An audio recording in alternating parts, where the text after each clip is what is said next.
प्रिया किचनमध्ये तुमच्या सगळ्यांचे खूप स्वागत आहे। आज आपण बनवूया छोले मसाला। तर सुरुवात करूया। इथे मी 1 कप काबुली चना 5 ते 6 तास भिजत ठेवला होता। तो आता आपण कुकरमध्ये शिजवून घेऊ। चना शिजवायला इथे मी 2 ग्लास पाणी यामध्ये घातले आहे, थोडेसे मीठ आणि आता याच्या 4 ते 5 शिट्ट्या आपण करून घेऊया।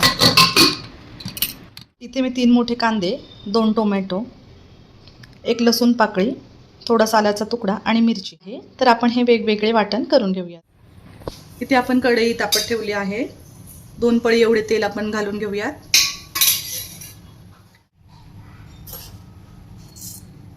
जिरी, मोहरी, इथे थोडासा खडा मसाला मी घेतलेला आहे।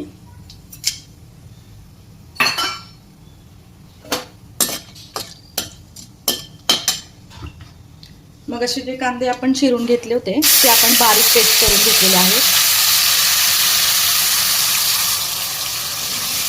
ते आता आपण परतून घेऊया। आपला कांदा गुलाबी झालेला आहे। आता आपण यात टोमॅटो, आलं लसूणची पेस्ट घालून घेऊया। हे सर्व मिश्रण व्यवस्थितपणे मिक्स करायचे आहे। व्यवस्थितपणे हे परतून झालेले आहे। याच्यामध्ये आता आपण 1 चमचा हळद, 1 चमचा लाल तिखट, 1 चमचा घरगुती मसाला आणि 1 चमचा गरम मसाला टाकून घेऊया। थोडेसे चवीपुरते मीठ आणि व्यवस्थितपणे हलवून घेऊयात। यामध्ये शिजवून घेतलेला काबुली चना आपण घालून घेऊयात आणि मिश्रण व्यवस्थितपणे परतून घेऊया। 2 ग्लास एवढे यामध्ये पाणी घालून घेऊया।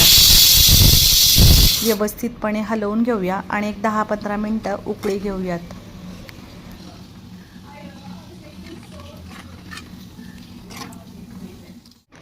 आपला छोले मसाला रेडी झालेला आहे। हे बघा, कलरही किती सुंदर आलेला आहे, सुगंधही खूप सुंदर येत आहे।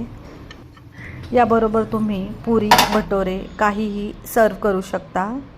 हे बघा किती सुंदर दिसत आहे। तर तुम्ही माझी ही रेसिपी नक्की ट्राय करा आणि मला सांगा की तुम्हाला ही रेसिपी कशी वाटली।